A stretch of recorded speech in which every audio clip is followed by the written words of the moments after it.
Bonsoir à tous, soyez les bienvenus dans ce journal. À la une de l'actualité, c'est les 3 attentats d'hier dans l'Aude. Toutes les dernières infos en début de journal. 3 attaques terroristes donc ont eu lieu hier à Trèbes. On fera le point sur ce qu'il s'est réellement passé dans quelques secondes. Cette nuit, on change d'heure, explication à suivre. On parlera aussi du week-end, du SIDAction dans un reportage en milieu de journal. Et puis il y aura votre reportage en graphisme, le chiffre de la semaine, la bourse et on fera un point sur la météo.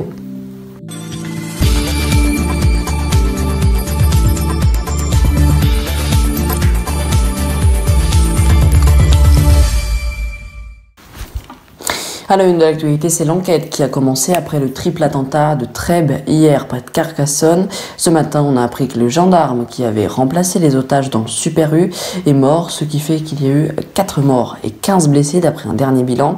On a également appris que 2 gardes à vue sont en cours, une jeune femme de 18 ans, proche de l'assaillant, qui a été tué lors de l'assaut dans le magasin, et il y a eu aussi un mineur de 17 ans qui a été placé en garde à vue pour association de malfaiteurs terroristes et criminels. Et un peu plus de 36 heures après ces attentats revendiqués par le groupe État islamique, on va faire le point sur tout ce qu'il s'est passé. Voici le fil des événements de ce vendredi. Vers 10h40 dans le supermarché Super U de Trèbes, situé à quelques kilomètres de Carcassonne, avant de prendre plusieurs personnes en otage, il a été abattu lors d'un assaut des forces de l'ordre vers 14h30. L'auteur, fiché pour risque de radicalisation à caractère terroriste, a crié Allah Akbar dans le magasin. L'État islamique a revendiqué cet attentat à 15h50. L'homme exigeait la libération de Salah Abdeslam. Plus tôt dans la matinée, le même homme avait tiré sur les forces de l'ordre, tout près de là. Il a ciblé 4 CRS en civil rentrant de leur footing à leur caserne. L'un d'eux a été blessé. L'assaillant a, avant d'attaquer le supermarché, blessé le conducteur d'une voiture. Il lui a volé son véhicule. Il a à ce moment-là tué une autre personne. Et si vous voulez plus d'informations sur ce sujet, vous pouvez vous rendre sur notre site internet ou notre compte Twitter. Plus léger maintenant avec du football. Hier soir, la France a perdu 3-2 face à la Colombie. Une mauvaise nouvelle quand on sait que le mondial est dans 3 mois. Sur la route du mondial en Russie, l'équipe de France s'est inclinée 3-2 face à la Colombie.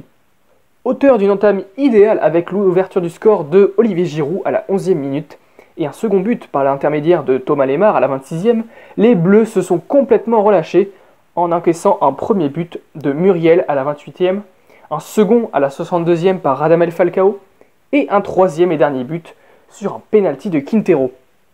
Les Colombiens ont donc profité d'une erreur du gardien français Hugo Lloris et de la passivité de la défense des Bleus pour venir décrocher une victoire prestigieuse.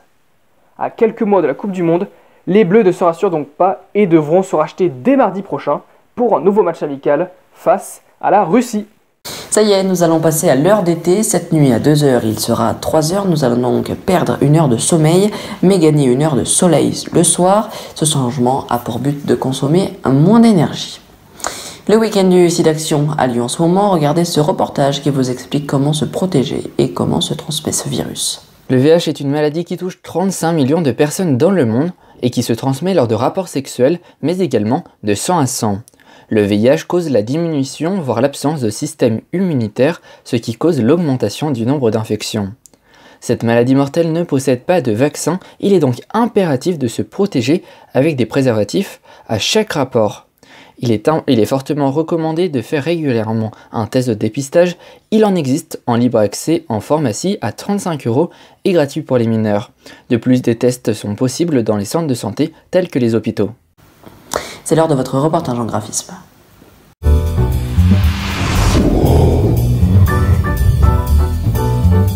D'après un sondage BVA, près d'un Français sur 2, 45% donc se sentent en insécurité souvent ou de temps en temps, notamment les personnes âgées de 50 ans et plus et celles habitant dans des agglomérations de plus de 100 000 habitants. Il y a aussi les parkings qui sont à 53% et les transports en commun à 47% qui sont des lieux où les Français et notamment les femmes se sentent le plus en insécurité, devant les lieux publics à 45%, la rue à 43% ou les gares et les aéroports. Un sentiment d'insécurité sécurité probablement accrue par la confrontation à des incivilités. 63% des Français ont déjà subi au cours de l'année passée des incivilités ou des agressions verbales à 46% ou des nuisances de voisinage 42%. Et puis un Français sur 10 a également été confronté récemment à un vol ou un cambriolage ou une agression physique.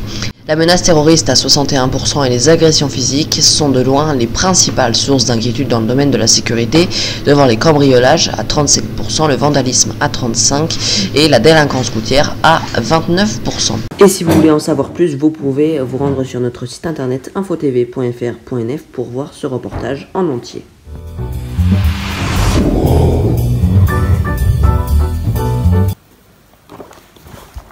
On jette un coup d'œil au CAC 40 qui est en baisse de 1,39%.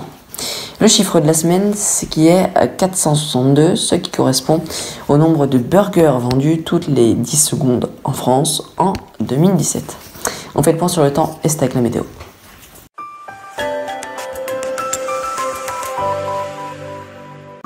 Demain matin, il y aura du soleil sur une très large partie est du pays. Il fera 8 à Lille, 6 à Strasbourg, 12 à Nice, 13 en Corse, 5 dans les Alpes. À l'ouest, eh bien, il y aura de la pluie demain après-midi. Le soleil s'étendra jusqu'en Bretagne. Il fera 11 à Lille, 9 en Bretagne et 12 pour la Nouvelle-Aquitaine. Voilà.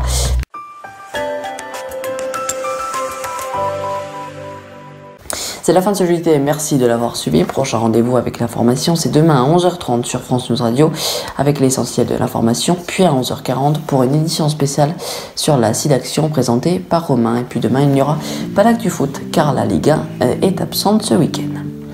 Avant de clôturer ce journal, je voulais vous annoncer que nous recherchons un technicien et réalisateur radio lors du débrief du mois en direct sur notre radio chaque fin de mois, car Hugo Petitjean, qui assure entre autres cette mission, quittera définitivement la chaîne en raison de ses études début avril.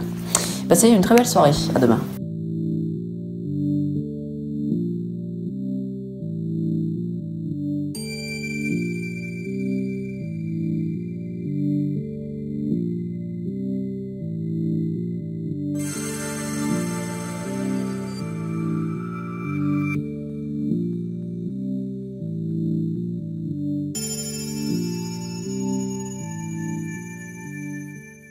Ce week-end, les médias se mobilisent pour lutter contre le sida. Pour faire un don pour le SIDAction afin d'aider les chercheurs, appelez le 110. Ou rendez-vous sur www.sidaction.org. On compte sur vous.